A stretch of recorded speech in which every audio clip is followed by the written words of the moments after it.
Ebanghelyo ayon kay Lucas. Lucas, Kabanata 1. Yamang marami ang nagpilit mag-ayos ng isang kasaysayan noong mga bagay na naganap sa gitna natin.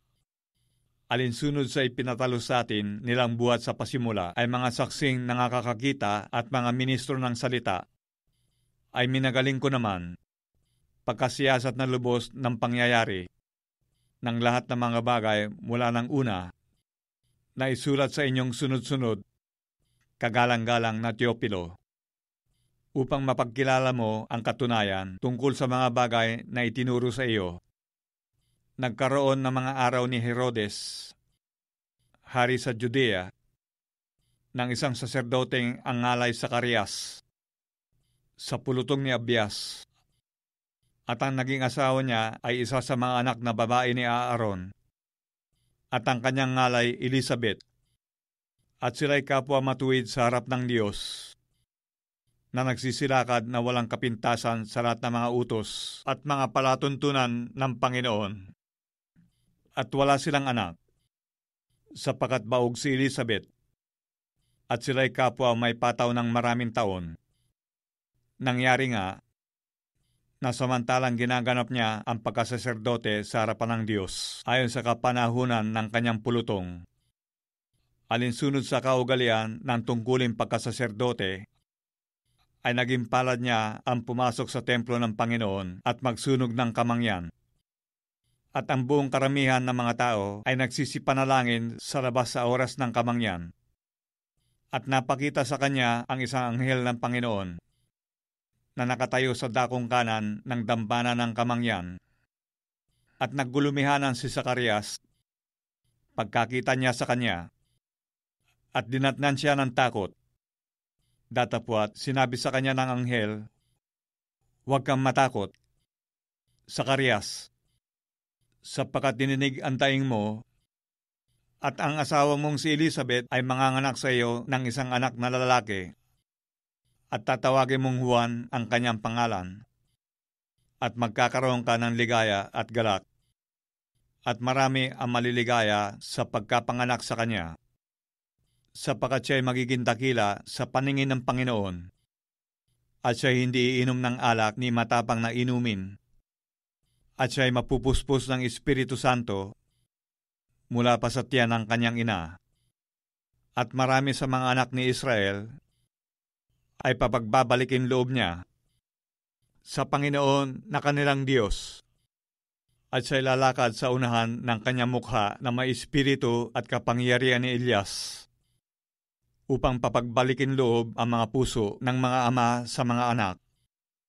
at ang mga suwail ay magsilakad sa karunungan ng mga matuwid, upang ipaglaan ang Panginoon ng isang bayang nahahanda. At sinabi ni Zacarias sa anghel, "Saan malalaman ko ito?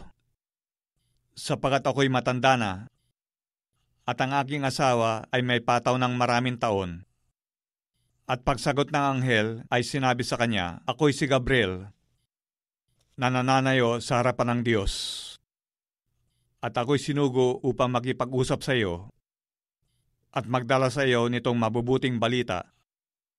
At narito, mapipipi ka at hindi ka makapangungusap hanggang sa araw na mangyari ang mga bagay na ito, sapagkat hindi ka sumasampalataya sa aking mga salita na magaganap sa kanilang kapanahunan."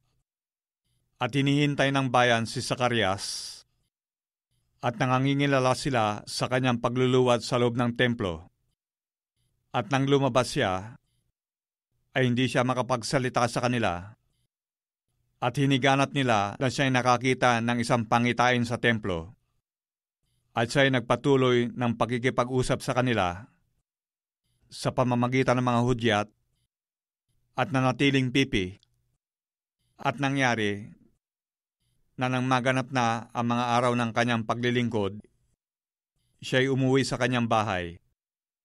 At pagkatapos ng mga araw na ito ay naglihi ang kanyang asawang si Elizabeth, at siya'y lumigpit ng 5 buwan, na nagsasabi, "Ganito ang ginawa ng Panginoon sa akin sa mga araw na ako'y tignan niya, upang alisin ang aking pagkaduwahagi sa gitna ng mga tao.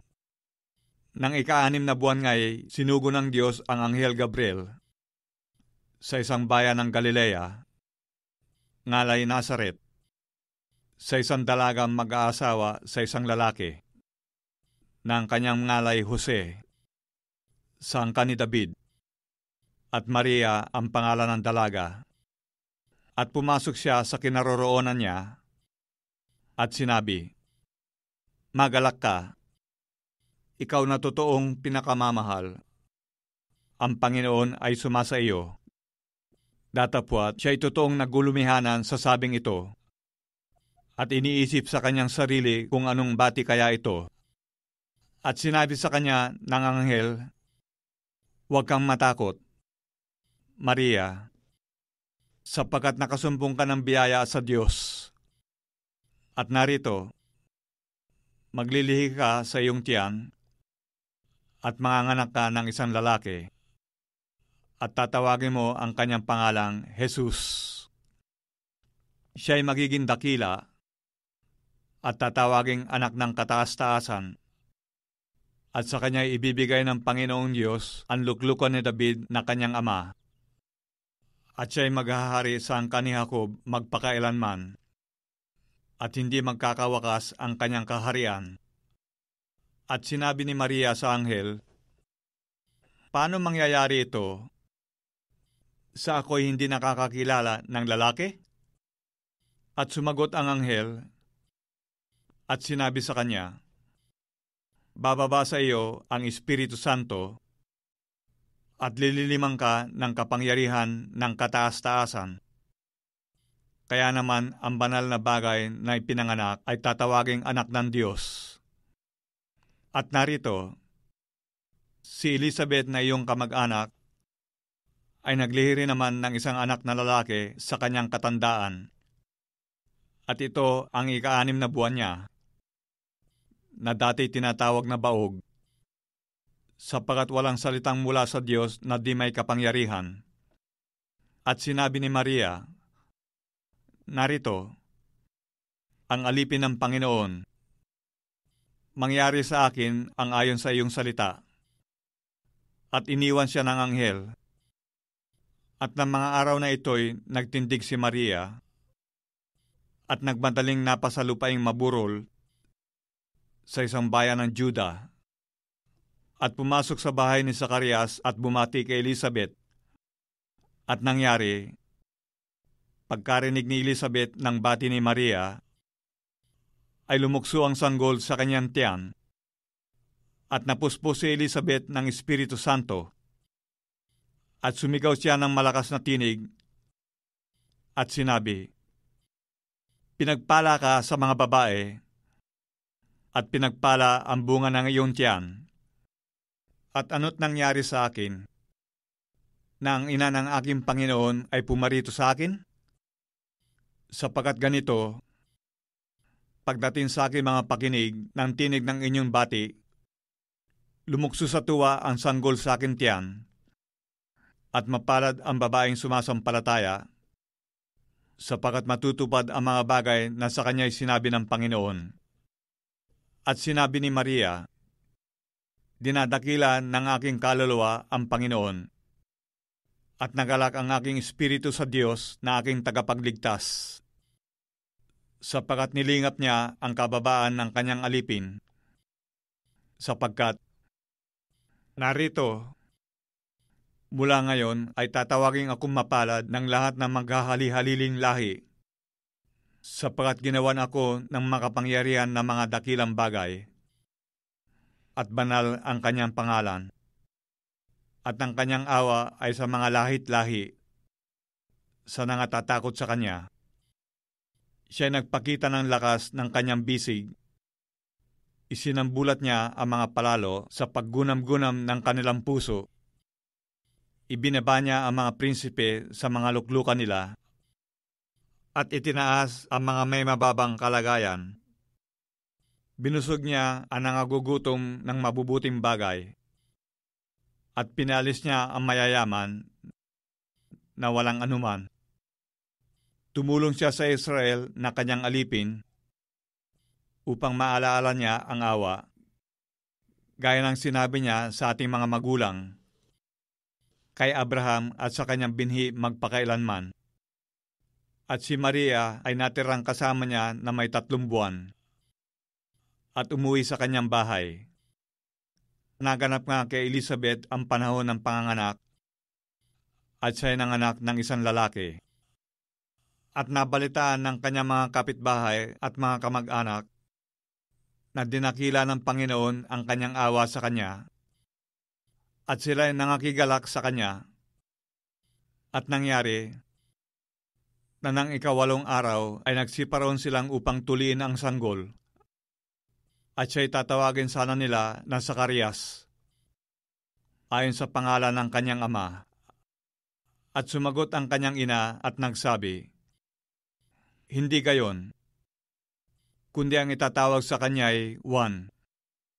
At sinabi nila sa kanya, "Wala sa inyong kamag-anak na tinatawag sa pangalang ito." At hinudyatan nila ang kanyang ama kung ano ang ibig niyang itawag. At humingi siya ng isang sulatan at sumulat na sinasabi, ang kanyang pangalan ay Juan. At nagsipangilala silang lahat. At pagdakay, nabuka ang kanyang bibig at ang kanyang dilay nakalag. At siya'y nagsalita na pinupuri ang Diyos.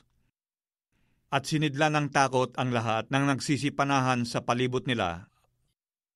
At nabansag ang lahat ng mga bagay na ito sa lahat ng lupaing maburol ng Judea. At lahat ng mga nakarinig nito ay pawang iningatan sa kanilang puso na sinasabi, "Magiging ano nga kaya ang batang ito?" Sapagkat ang kamay ng Panginoon ay sumasa kanya.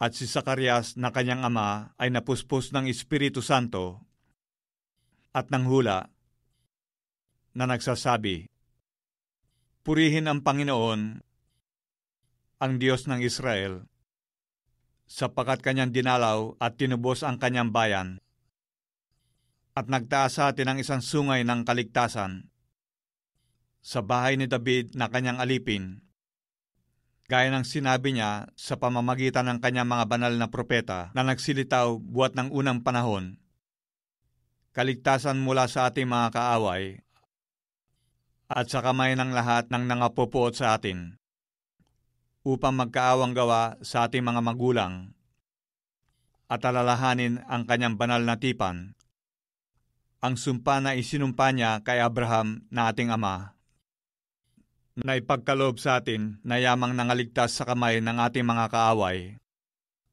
ay paglingkuran natin siya ng walang takot, sa kabanalan at katwiran sa harapan niya lahat ng ating mga araw. Oo, at ikaw, sanggol, tatawagin kang propeta ng kataas-taasan, sapagkat magpapauna ka sa unahan ng mukha ng Panginoon upang ihanda ang kanyang mga daan, upang maipakilala ang kaligtasan sa kanyang bayan, sa pagkapatawad ng kanilang mga kasalanan, dahil sa magiliw na habag ng aming Diyos. Ang pagbubukan liwayway buhat sa kaitaasan ay dadalaw sa atin, upang liwanagan ang nangakalugmok sa kadiliman at sa lilim ng kamatayan, upang itumpak ang ating mga paa sa daan ng kapayapaan, at lumaki ang sanggol, at lumakas sa espiritu, at nasa mga ilang hanggang sa araw ng kanyang pagpapakita sa Israel.